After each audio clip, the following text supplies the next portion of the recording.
Shikamoni, my name is Nandini. Shikamoni, my name is Abby. Shikamoni, my name is Skylar. Shikamoni, my name is Tyler, and today I'm here to talk to you about cervical cancer.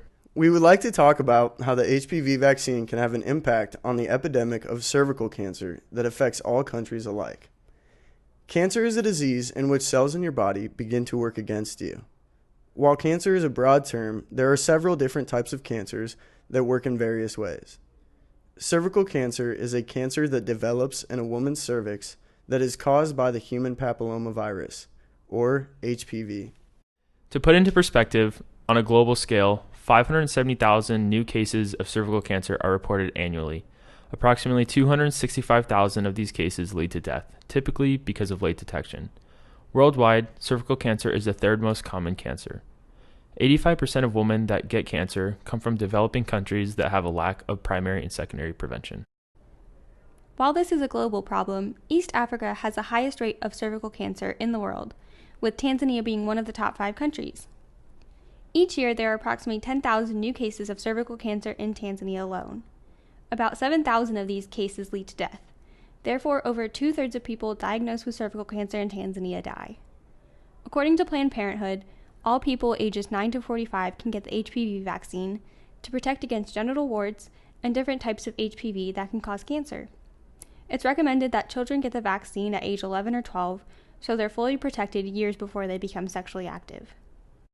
Although the statistics appear startling, we acknowledge the efforts that you have put forth to change the future for your country and individual communities. Minister of Health Umi Muwalimu has implemented a pilot program in Temeke and its surrounding villages that provided girls between the ages of 9 and 14 with the first round of the HPV vaccine. The launch of this program has also helped to raise awareness for cervical cancer and the need to make changes to fight this disease. It has also helped to inform the community of the risks of cancer and aims to decrease the mortality and morbidity caused by cervical cancer. Being that the HPV vaccine is a 3-visit process, we understand that getting people to come back for their second and third treatments are difficult. We propose that an efficient way to get people to get their second and third doses of the HPV vaccine is to train individuals in schools to implement the vaccines.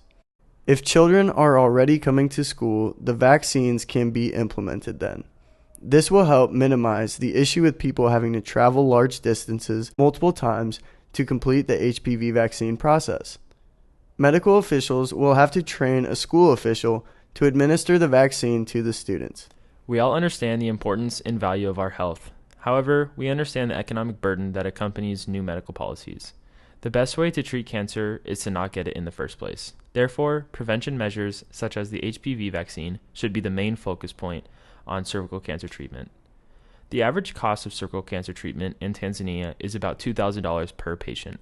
In comparison, only $15 per dose will be spent treating each girl with the vaccine.